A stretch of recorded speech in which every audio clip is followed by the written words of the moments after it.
আজ হিন্দুরা জেগেছে, দাঁড়িপাল্লায় ভোট দেবে বলে হিন্দুরা জেগেছে।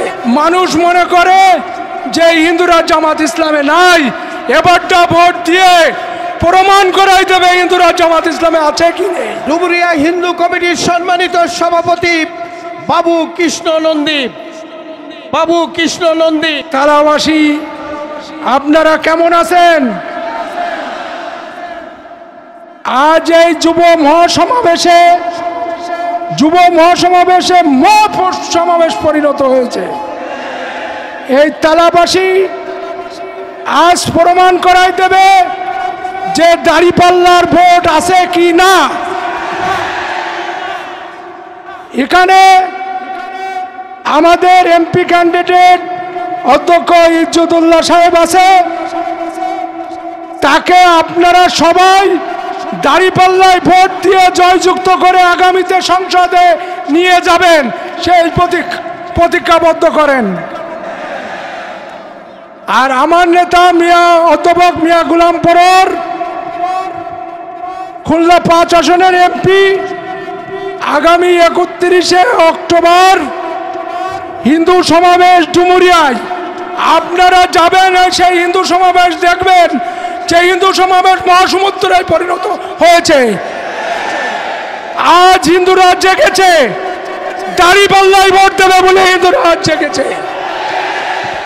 এখানে জামাত ইসলামী চাঁদাবাজি, টেন্ডারবাজি, দখলবাজি, ঘাটবাজি, বালু উত্তোলন, পাথর উত্তোলন, পাথর খেয়ে ফেলে, বালু খেয়ে ফেলে, জামাত ইসলামী খাই না।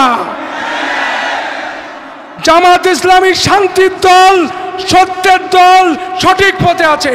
সেই জামাত ইসলামীতে আপনারাও আছেন, আমরাও আছি।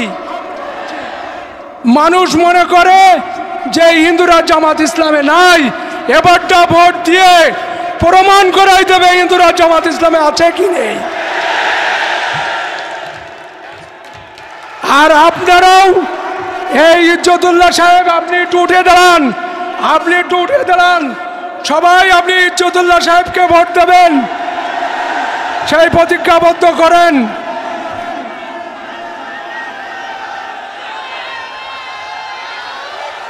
আমার সময় দেশে 2 মিনিট, বিদায় আমি আরো বক্তৃতা রাখার ছিল।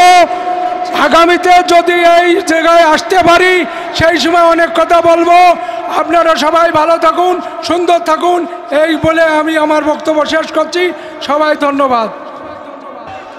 সম্মানিত উপস্থিতি, এ পর্যায়ে বক্তব্য পেশ করার জন্য আহ্বান জানাচ্ছি বাংলাদেশ জামাত ইসলামীর কেন্দ্রীয় নির্বাহী পরিষদ সদস্য, কেন্দ্রীয় নির্বাচন বিষয়ক সচিব তালা কলারওয়াল, জামাত ইসলামীর প্রার্থী জনাব অধ্যক্ষ মোহাম্মদ ইজ্জতুল্লাহ।